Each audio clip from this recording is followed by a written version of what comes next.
the more I think about it, the more clearly the more clearly it appears to me as clear as it can appear to a rank outsider, that we just finished up with the NWO-lympics. The NWO-lympics. Just think about all the shenanigans from start to finish. Everything. All of the stuff that happened. Starting with the satanic Luciferian opening ceremonies, bookended by the, no less Luciferian closing ceremonies, apparently, from what I have heard. Even though they weren't quite as lurid and disgusting as some of the things that we saw out of the opening ceremonies. But those were bookends, and the 2 weeks that passed in between the opening and the closing ceremonies saw a whole host of events. I don't mean Olympic events, although those happened, of course. It was the Olympics. But a whole bunch of events that signify or indicate a distinctive flavor of NWO-esque atmosphere. Flavor of atmosphere. Sorry, I'm mixing sense metaphors there, but you get what I'm saying. So we had various things take place. I'm just going to list them off as I remember them, and I only heard about them. I didn't really watch much of these Olympics. I wasn't really avoiding them out of a moral outrage, although of course the opening ceremonies didn't make me terribly inclined to want to tune in.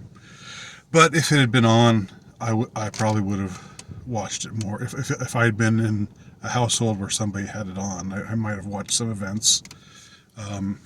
So I'm not speaking as someone who just strictly, strenuously avoided this entire thing on principle. But I'm saying everything that I heard about is pretty much secondhand, or it's mediated through some other sources.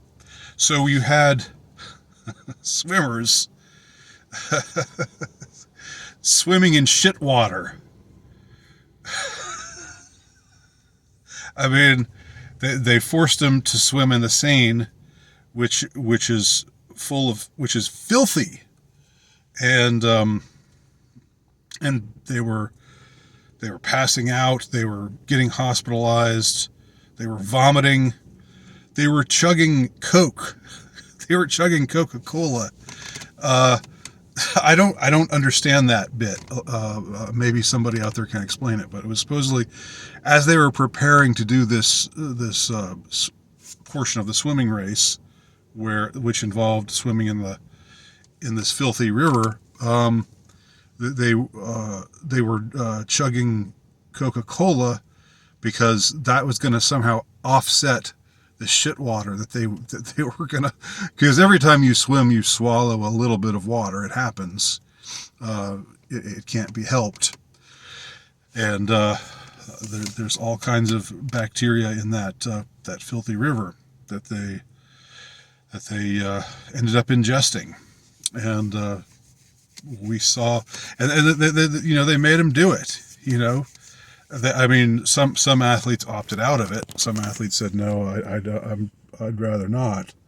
But I mean, if you're an athlete, this is what you've prepared for, and you get there and you find out, oh, this is not really a safe river to swim in. But I've been practicing for at least 4 years. I've been dedicating my whole, most of my life to this event in recent years. So am I really going to opt out of this now? So they swam in shit water, right? You will own nothing and be happy. You will swim in shit and be happy. They also made the Olympic athletes sleep on cardboard beds. This is all true. It was supposed to be environmentally friendly, So nothing comfortable. Comfort it goes against the environment. Comfort causes global warming. Giving the athletes, beds with cushiony beds, that's gonna, just wreck the environment. That's gonna cause the polar ice caps to melt, I suppose. So they gave them cardboard beds to sleep on. So again, you'll own nothing and you'll be happy. You'll sleep on a cardboard bed, even though you're trained to be an athlete. You want to maintain a regimen where you're taking care of your body, right? You don't want to coddle yourself, but you want to be able to live in a certain kind of comfort as you prepare for the most important events of your life, the defining events of your life as an Olympic athlete, the creme de la creme,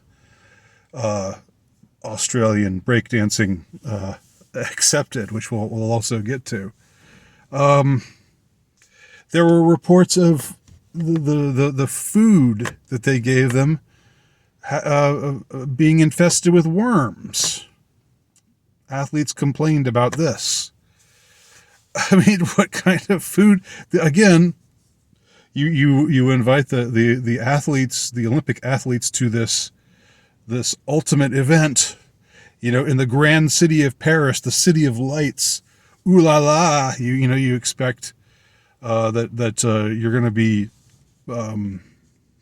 I don't know that there'll be an elevated state of living, but instead you're sleeping on cardboard bed and eating worms, eating worm-infested meat, and swimming in shit. You will eat worms and you will be happy. It's not quite like eating bugs, but it's close. Worms have protein too. Really, we should all eat more worms. Really, we need to get beyond our prejudices and, be more environmentally sound in our diet and just eat worms and bugs and grubs. That should be how we get our protein. Okay. So then also we had the two female boxers who looked a whole hell of a lot like men, and who had XY chromosomes, and who had been disqualified for not meeting the standard of what you're supposed to be, whatever you call a woman these days. It was at one point there was sensibility surrounding this issue, that regardless of what you called yourself, if you thought you were a woman in a man's body, fine, but that still didn't mean that you got to compete in a violent sport like boxing when you're a man against women. But now they've removed all those barriers, and now these husky women got to just get in that ring and just knock the hell out of some real women, some biological women. And I already talked about this. I had said sardonically before that I supported transgender sports. Transgenders in sports, but I used the metaphor of like I wanted to see somebody in the WNBA who was 6'10", but a woman, but with a man's strength, just dominating both sides of the floor, grabbing 80 rebounds and slam dunking on everybody, every trip down the floor. And I wanted to see that happen. I still would like to see that happen. I think that would be funny. It's not so funny to see women, actual women getting domestically wailed on. Maybe it's funny in a darker sort of way. I don't know. I'm not laughing because I'm not laughing at their pain. I'm laughing at you have to laugh at Clown World, or else you'll lose your mind. You just have to laugh at it. You have to laugh at the clownishness of it, the absurdity of it. Okay, so swimming in shit, sleeping on cardboard, eating worm-infested meat, satanic opening ceremonies, satanic closing ceremonies, men allowed to box against women. Let's see what else. Oh yeah, there was the prohibition of any kind of Christian, supposedly any kind of religious signification. They prohibited that, but I mean, it was so punitive that there was a surfer who had a picture of Jesus on his surfboard. I mean, what's the harm in that? But I mean, it could even be seen as a little tacky, I think. But I mean, it's not going to make anybody say, "Oh, you're." If they see somebody surfing around with a Jesus surfboard, it's not like that's proselytizing. That's just getting in our faces with your faith. But that, nope, absolutely not. Can't have that. Only religion we allow around here is the NWO religion, the Luciferian religion of the so-called elites, which we see reenacted over and over and over again in these ritualistic events like the opening ceremonies, the closing ceremonies, and other events which, where we've seen, them riding the beast or bowing down before the beast. And it's not really, there's not much left of the imagination in this choreography. It's pretty clear where they're coming from and what they don't want to be proselytized to with Christianity, but they are going to proselytize to us with their disgusting religion. With blue guys with their balls hanging out and little kids standing around close by and reenacting the Last Supper like it's with a bunch of fat women and drag queens, mocking, blaspheming against things that are holy and sacred to Christians, Catholic, Orthodox, and Protestant alike. Again, we will decide. We'll proselytize to you, but don't you dare manifest any aspect of your own faith to us, because we are not going to take that. We see this very top-down, very hierarchical, very privileging of. I don't usually use privilege as a verb, but here I'll use it. The privileging of the preferred religion, which is the Luciferian religion of the elites, as we see manifested in those ceremonies. And they can lie and bullshit us and gaslight us and try to tell us, "Oh, no, you stupid Christians, you don't understand anything." But we see through that. We're not fooled. We're not idiots. We're not bumpkins. We know what you're really up to. Oh, okay. Well, I was about to skip over the Australian breakdancer, which is mostly just a comical story.